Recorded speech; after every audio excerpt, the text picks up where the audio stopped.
Good morning everyone. जैसे कि हम देख रहे हैं कि बांग्लादेश में जो पॉलिटिकल सिचुएशंस क्रिएट हुई हैं जिसकी वजह से मार्केट में अब थोड़ा सा प्रेशर हमें देखने को डेफिनेटली मिला ही है। एंड वहाँ पे भी चीज़ें ड्रास्टिकली बहुत ज़्यादा चेंज हो गई हैं। सो अगर इस तरीके की जब सिचुएशंस वर्ल्ड में जनरेट होती है या किसी भी कंट्री में इस लेवल पे पॉलिटिकल सिचुएशन जनरेट होती है तो उसका इम्पैक्ट डायरेक्टली या इनडायरेक्टली हमारे सेक्टर हमारी कंपनीज को क्या पड़ेगा वो हम समझने की आज कोशिश करेंगे। So welcome to the video guys. अगर सब्सक्राइब नहीं करा है तो प्लीज़ सब्सक्राइब कर लीजिएगा। आज हम 2-3 पॉइंट्स के ऊपर डिस्कस करेंगे। एक, कौन कौन से सेक्टर्स हैं जिन पे नेगेटिव और पॉजिटिव इम्पैक्ट आएगा बांग्लादेश के इस क्राइसिस को लेकर, और साथ में हमारे मार्केट्स में आज जो सिचुएशन बनी हुई है इट्स नॉट अबाउट कि बांग्लादेश है बट दूसरी कंट्रीज से भी रिलेटेड अगर कुछ सिचुएशन है तो वो भी हम डिस्कस कर लेंगे। निफ्टी और बैंक निफ्टीज़ के कुछ लेवल हैं वो थोड़ा सा मैं कोशिश करूँगा कि उसको एक सिंप्लीफाई करने की आप लोगों के लिए कोशिश करूँ।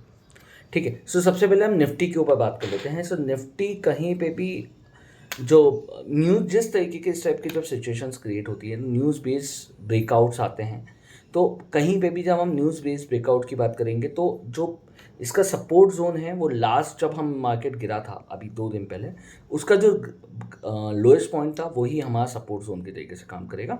सो जो सपोर्ट जोन है वो कहीं पे भी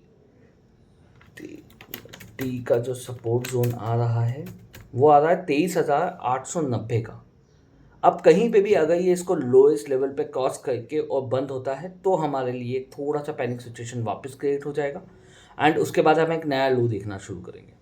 सो ये हुआ निफ्टी का। अनटिल अनलेस थोड़ा सा बाउंस बैक की एक उम्मीद है क्योंकि कुछ सेक्टर्स ऐसे हैं जिनके ऊपर थोड़ा सा बेनिफिट है।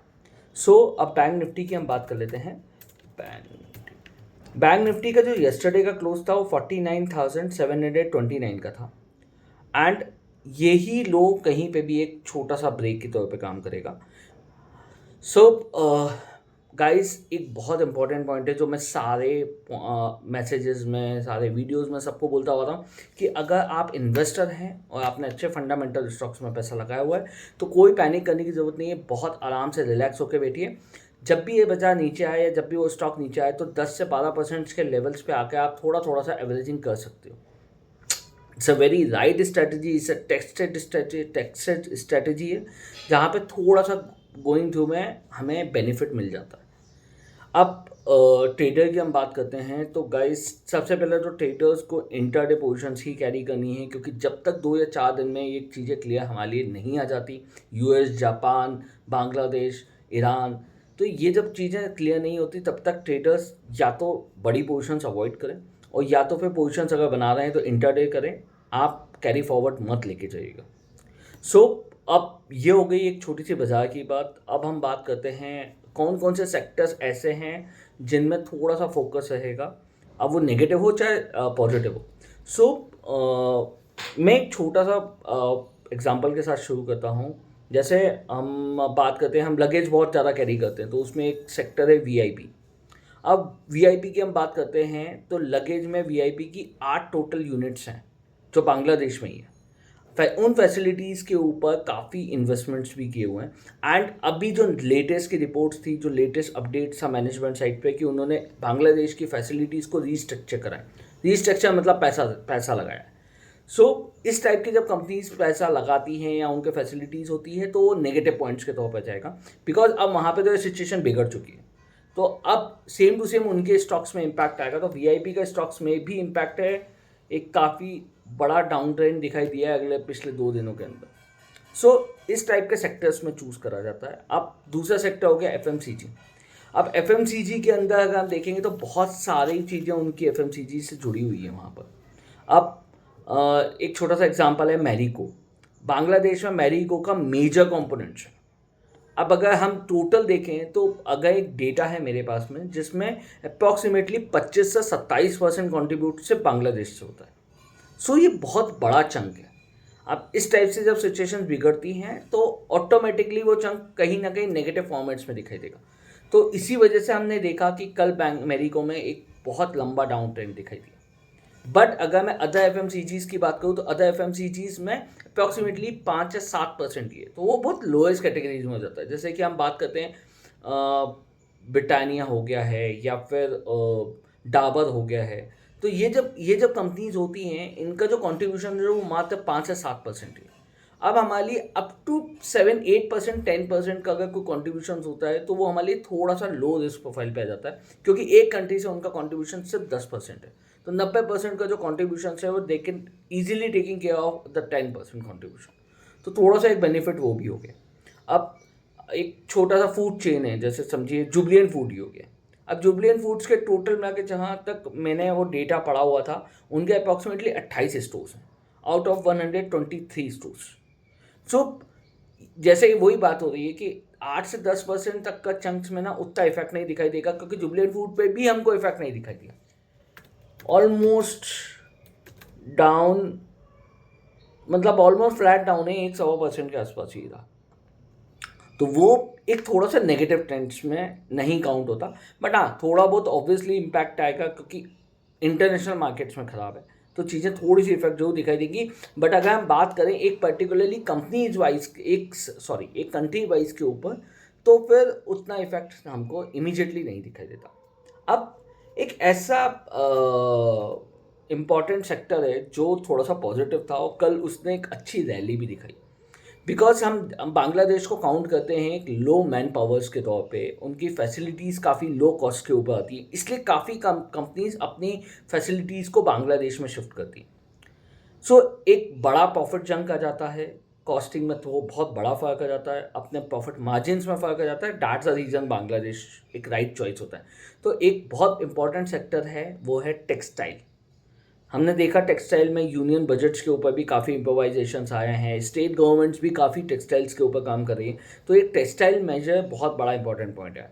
सो ये एक बहुत बड़ा हब है। अगर हम बांग्लादेश की बात करें तो Bangladesh is the second largest textile player.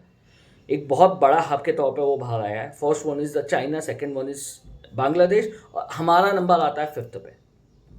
सो बांग्लादेश के लिए टेक्सटाइल एक बड़ा बूम था और उसी का इफेक्ट अब हमारे दूसरी कंट्रीज़ को मिलने वाला है।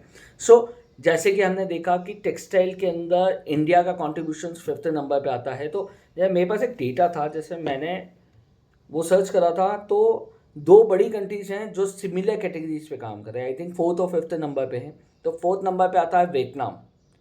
उसका जो मार्केट साइज़ है अगर टेक्सटाइल की बात करें तो $37.93 बिलियन है, एंड इंडिया का जो मार्केट साइज है वो $37.11 बिलियन है। सो मतलब बहुत सिमिलर प्रोडक्ट लाइन्स है। तो ऑलमोस्ट इंडिया को काफ़ी अच्छा बेनिफिट मिलने वाला है। बट जब जैसे कि हम बात करते हैं, जो कंपनीज वहाँ पर ऑलरेडी एस्टेब्लिश्ड हैं वो अपने प्रोडक्ट वाइज के ऊपर काम करती हैं। तो ये दोनों प्रोडक्ट्स हैं, वियतनाम का और इंडिया का, ये दोनों अलग अलग प्रोडक्ट लाइन्स काफ़ी स्पेशलाइज्ड है। जैसे कि हम बात करें तो वियतनाम जो होल्ड करता है वो हाई कंडीशन फैब्रिक्स के ऊपर, हाई क्वालिटी फैब्रिक्स के ऊपर काम करता है। सो वियतनाम की जो कैटेगरी है वो स्पेसिफिकली उसी चीज़ के ऊपर है। बट अगर मैं इंडिया की बात करूँ तो इंडिया बेसिकली फेमस है हैंडलूम्स और हैंडीक्राफ्ट्स को लेकर, अच्छी क्वालिटी के हैंडलूम्स को लेकर। सो जो कंपनीज वहाँ से उठ के आएंगी वो फिर इंडिया या वियतनाम को उसी कैटेगरीज पे चूज़ करेंगे कि आपकी स्पेशलाइजेशन किस पर है। सो इसी वजह से अगर हम देखें तो बहुत सारे स्टॉक्स में काफ़ी अच्छी रैली हुई, जैसे कि अरविंद 12-13% का अच्छा खासा हाइक हुआ है। एंड ऑब्वियसली जब हम देखते हैं, और सिर्फ अरविंद नहीं है, अगर मैं बात करूं तो केपीआई मिल्स भी है और काफ़ी अदर टेक्सटाइल्स भी हैं जो काफ़ी अच्छी रैली दी उन्होंने पिछले 2 दिनों के अंदर। सो ये एक फैक्टर ऐसा हो जाता है जिसकी वजह से हम टेक्सटाइल्स के ऊपर थोड़ा सा फोकस करने वाले हैं। And what the major point is कि मैं ट्रेडर्स को ये एडवाइस नहीं करूँगा कि वो ट्रेडिंग करें, क्योंकि जो बाज़ार है वो सेल टू राइज वाला बाज़ार है। मतलब बिकॉज जैसे कि काफ़ी लोग मुझे जानते हैं कि मैं बहुत कम ही टाइम पे बुलिश होता हूँ, but I am not a bullish. But अगर मैं ट्रेडर पॉइंट ऑफ व्यू से बाय करूँ तो आप ये मत सोचिए कि अभी आपको बाय करके सेल करना है। It's a market for the sale to buy. So कहीं पे भी सेल ऑफ वाला मार्केट ज़्यादा रहने वाला है। एंड जिस तरीके के इंटरनेशनल मार्केट की सिचुएशन है, 2 या 3 दिन 4 दिन लगेंगे इस मार्केट को फर्स्ट सेटल डाउन होने में, तो पहले सेटल होने दीजिए। एंड अगर टेक्सटाइल की बात कर रहे हैं हम, तो टेक्सटाइल के ऊपर कुछ अच्छी कंपनीज ढूंढनी रहेंगी जिसके फंडामेंटल्स अच्छे हैं, ऑर्डर साइज अच्छे हैं, एंड जो पर्सपेक्टिव क्लाइंट्स या पर्सपेक्टिव कंपनी हो सकती हैं उन पर्टिकुलरली इंटरनेशनल ऑर्डर्स की जो बांग्लादेश से स्विच होकर हमारे इंडिया में आने वाले हैं। So we have to watch on these companies too. So बढ़िया, अच्छे से एंजॉय करिए। बट अगर आप इन्वेस्टर, जैसे मैंने पहले भी बोला, अगर आप इन्वेस्टर हैं तो रिलैक्स रहिए, पैनिक नहीं करना है, फोकस करना है कि हमारे पोर्टफोलियोज हों। मैं पिछले 2-3 महीने से बोल ही रहा हूँ कि आप अपने पोर्टफोलियोज को शफल करिए, रीस्ट्रक्चर करिए, एनालाइज करिए।